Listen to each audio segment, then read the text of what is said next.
Bismillahirrahmanirrahim. Assalamualaikum warahmatullahi wabarakatuh.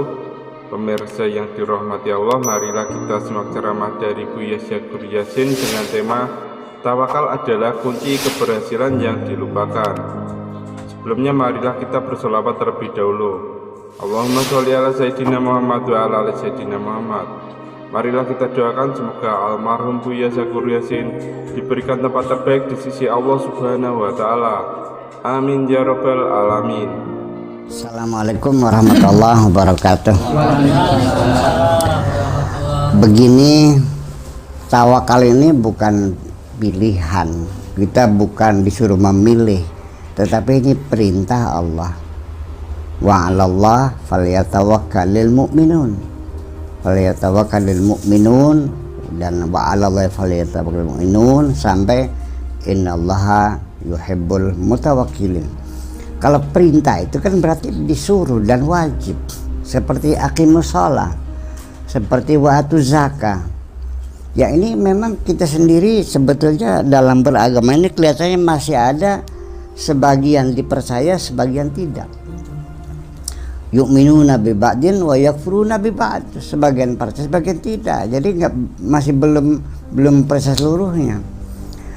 Perintah Allah itu diseleksi oleh kita sendiri. Aqimus shalah nurut nggak? Wa atuz zakah nurut nggak?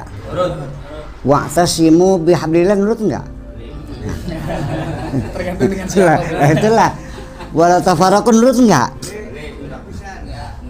Wala taqrabu zina nurut, tapi wala tafarraqu jangan berzina nurut, nggak berzina, tapi jangan bercerai-berai enggak. Ya kenapa? Berarti di sini dalam diri kita ada terdapat penyangkalan. Perlu kita telusuri lebih awal bahwa akhirnya penderitaan kita dalam hidup ini adalah muncul dari penyangkalan kita. Artinya selama kita hidup tidak pernah merasa bersyukur, tidak pernah menikmati apa yang ada, kita selalu menyangkal. Kita selalu memikirkan sesuatu yang tidak kita capai. Yang kita capai 1 juta, yang tidak satu, yang 1 juta tidak dinikmati, kita menangisi yang satu tidak tercapai. Ini jadi persoalan. Jadi kalau saya melihat perintah Allah untuk bertawakal ini, sesungguhnya kalaupun Allah tidak menyuruh, saya akan melakukannya. Karena itu otomatis kalau tidak tawakal maunya apa? Kalau kita tidak menyerahkan semuanya kepada Allah, lalu apa yang bisa kita lakukan? Nah, sementara yang menyebabkan orang itu merasa dirinya bisa melakukan adalah hanya sekedar angan-angan dalam pikirannya. Seperti saya ceritakan, seperti masinis, ya, supir kereta listrik. Sementara dia bisa nginjek gas, dipercepat, nginjek rem, memperlambat, bahkan menghentikan bisa. Tetapi ketika listrik itu mati, apa yang terjadi?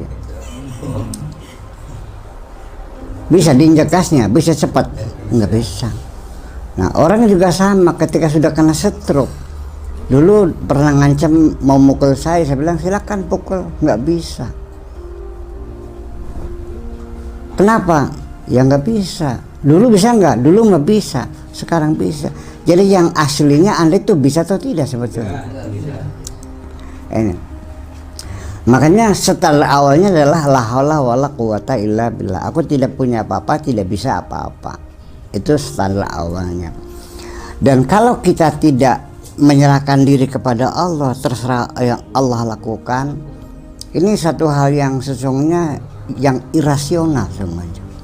Mari kita lihat dalam kehidupan sehari-hari. Seorang bawahan, seorang camat dipanggil bupati karena ada tour of duty, ada mutasi, diputar. Ketika dipanggil oleh sang bupati, dikatakan, saudara camat, sok Anda karena kedekatan dengan saya, Anda milih mau ditempatkan di mana. Sang camat mengatakan, terserah kebijaksanaan Bapak saja, saya siap ditempatkan dimanapun. Bayangkan, seorang manusia bisa mengatakan kepada sesama manusia, terserah Bapak saja, saya siap ditempatkan di mana saja. Betapa indahnya kalau kalimat seperti ini kau katakan kepada Tuhanmu yang menciptakan dirimu. Kenapa? Berarti lebih mempercayai sesama manusia daripada Tuhan yang menciptakan dirinya. Ini juga satu pertanyaan besar. Kenapa terjadi seperti itu? Nah, sekarang kalau kita tidak berserah diri kepada Allah, maunya apa? Dari sejak awal kita ini tidak dilibatkan sedikit pun proses kehadiran kita di bumi. Saya lahir di desa Tulung Agung, bukan pilihan saya. Saya dilahirkan oleh ibu saya, namanya Ibu Haji Zainab, juga bukan pilihan saya. Saya lahirnya hari Sabtu, bukan pilihan saya. Sampai nama saya pun Abdus Syakur Yasin, bukan pilihan saya. Saya jadi laki, bukan pilihan saya. Profil saya seperti ini, bukan pilihan saya. Kalau saya suruh milih, saya milih seperti profil Anda yang tinggi, ya kan? Tapi Allah ngasihnya saya kecil, ya alhamdulillah, little is beautiful. Untuk untuk menyenangkan hati saya, kan gitu. Jadi artinya saya belum pernah mengisi daftar formulir kehadiran di bumi. Kata malaikatnya, sok isi nama, tanggal lahir, jam. Enggak kok, ujuk-ujuk saya sudah ada di sini. Ini pemberian murni dari Allah. Ini firman Allah yang mengatakan, innallaha yakhluqu ma yasha wa yakhtar. Allah yang mencipta dan Allah yang memilih. Maka nalahumul khiyarah, mereka tidak punya hak memilih. Semuanya yang memilih adalah Allah. Sehingga ketika saya sudah menyerahkan dari Allah yang memilih, kalau memang ada sebagian teman-teman kita sesama kiai kan wajib ikhtiar. Oke, kalau saya dikatakan wajib memilih dan itu kewajiban agama memilih, oke, saya siap memilih. Nah, tetapi ketika setelah saya memilih lalu ditanya, apa pilihan Anda? Akan saya katakan, pilihanku adalah tidak memilih. Biar Allah semuanya yang menyelesaikan, aku tinggal menjalani apapun menjadi ketentuan Allah. Ini pemahaman tawakal yang seperti itu mungkin tidak banyak dipahami karena orang merasa bisa sesuatu. Tetapi yuk kita sekarang andaikan, apalagi Anda akan mengurus kehidupan Anda, nasib Anda. Sekarang kendaraan yang kita pakai namanya jasad, kita tidak dilibatkan. Darah mengalir sendiri, jantung memompa darah berputar-putar sampai 70 tahun, 71 tahun darah saya mengalir. Saya tidak pernah dilibatkan oleh Tuhan. Sel-sel tubuh saya yang setiap hari mengalami kerusakan, 18 miliar sel yang rusak karena saya beraktivitas di malam hari melalui jaringan otak itu memperbaiki sel-sel yang rusak. Saya tidak dilibatkan. Setiap ada partikel asing, ada bakteri, ada virus yang masuk dalam tubuh saya bekerja ya, memakan partikel-partikel asing itu dan tidak melibatkan saya. Bayangkan, mesin katalis yang ada dalam perut saya memisahkan makanan yang kita cerna menjadi berbagai vitamin, menjadi protein, dan semuanya berjalan otomatis. Kadar gula yang diperlukan darah kita dihisap, masuk dalam darah. Ketika sudah cukup, itu menutup sendiri, sisanya menjadi sampah. Lemak juga gitu, masuk ke darah, sudah 160, dia tutup sendiri. Dan saya tidak dilibatkan. Andaikan saya diberi tugas satu, silakan panjangkan rambutmu sendiri, saya akan angkat tangan. Saya tidak akan sanggup memanjangkan rambut saya. Seumur hidup saya tidak bisa bekerja apapun, hanya narik-narik rambut saja. Gitu, gitu.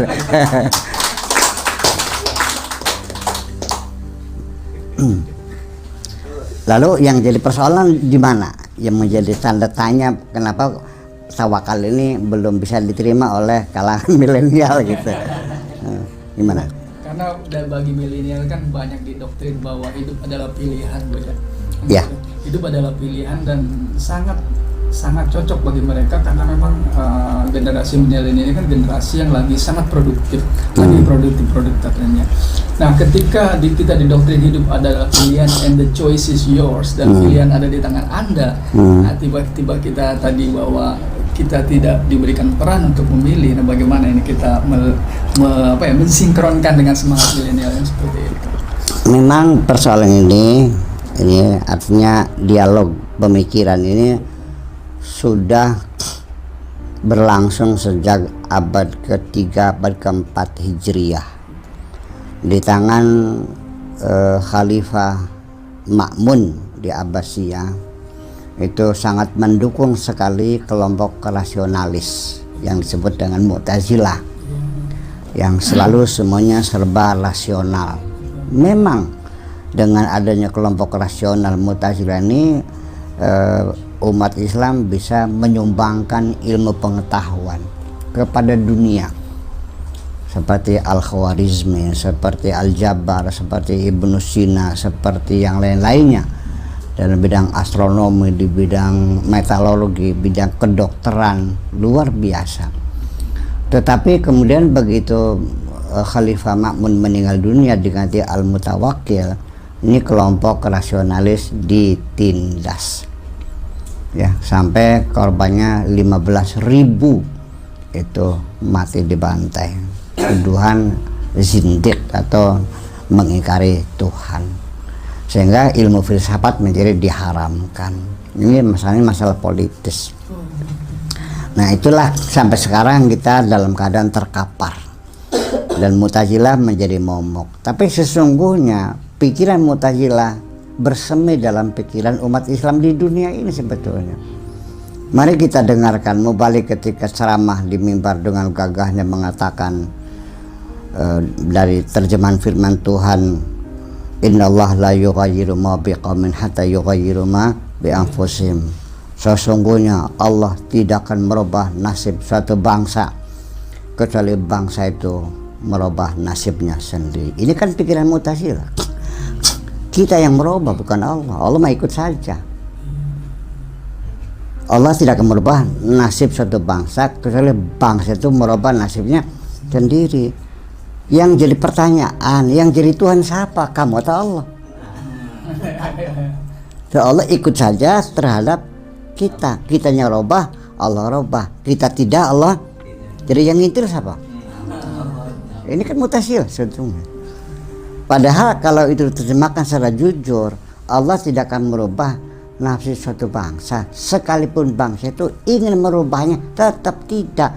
Kalau Allah ingin memberikan rahmatnya, maka mereka tidak bisa dihalang-halangi oleh siapapun. Ma yaftahillahu min rahmatin fala mumsikalah. Tapi ketika Allah sudah menutupnya, wa ma yumsik fala mursilalah, tidak akan ada yang bisa membukanya. Allah yang menentukan segala-galanya. Berarti Mu'tazilah masih menang dong. Nah itu, jadi tetapi saya juga tidak menyalahkan Mu'tazilah karena dia berpikir dengan logikanya. Berpikir secara logika itu bisa diterima.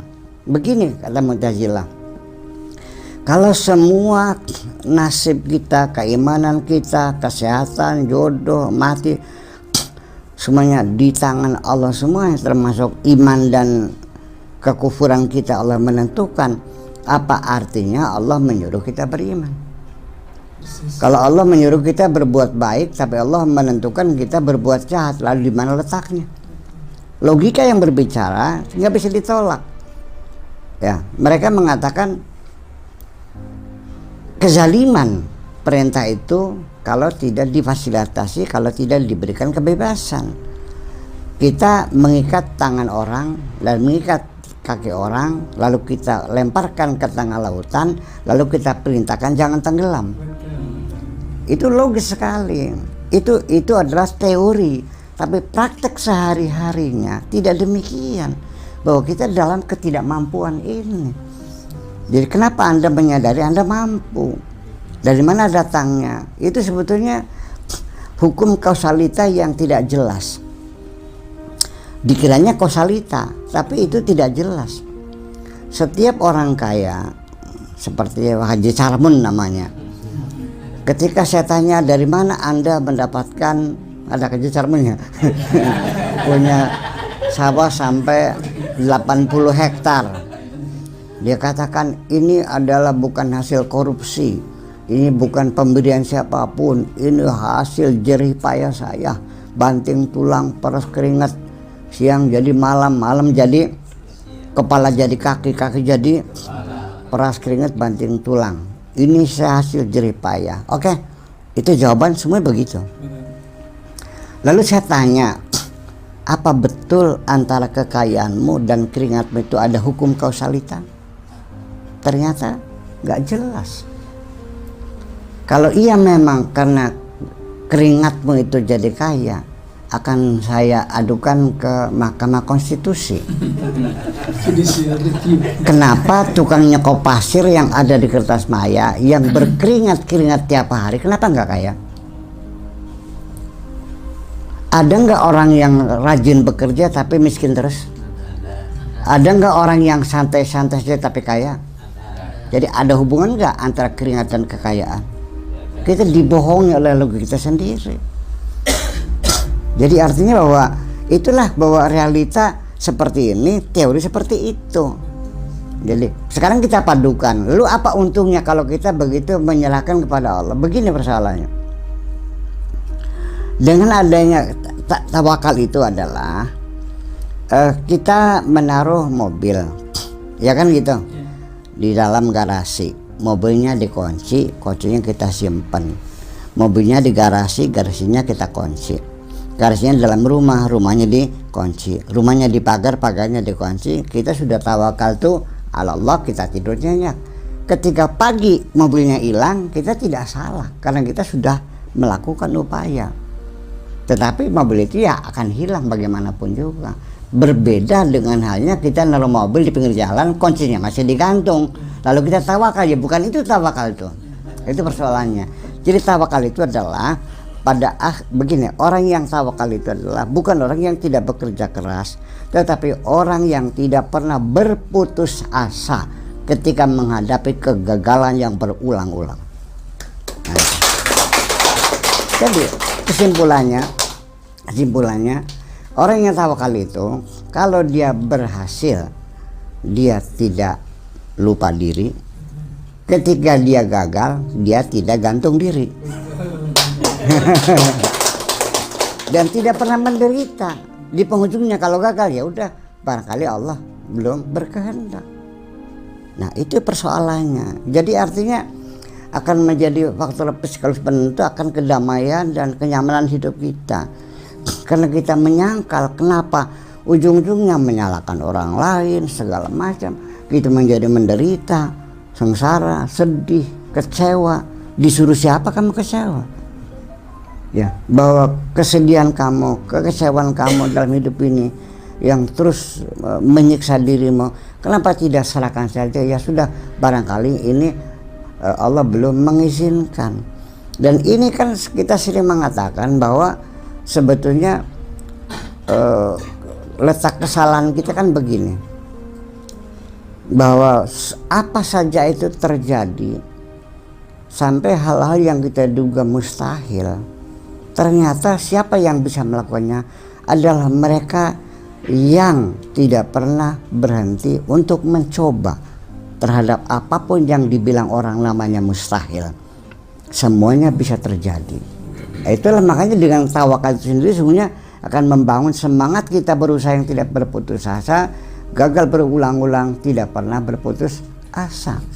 Nah, jadi nanti ketika Haji Imran, ini Haji Imran namanya, lihat sawahnya dimakan kelowor, ya sudah, nggak pingsan, nangis juga tidak kok, panggil tukang traktor lagi, ditanam lagi. Baru tumbuh dimakan sundep. Ya sudah, Allah mau begitu.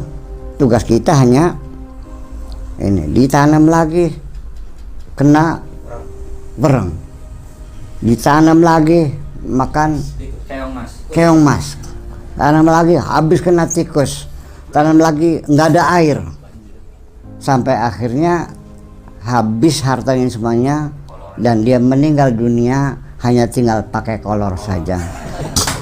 Itulah orang yang paling sukses di alam dunia, karena dia dilahirkan dengan tugas menanam padi yang tidak pernah jadi, dia jalani sampai mati.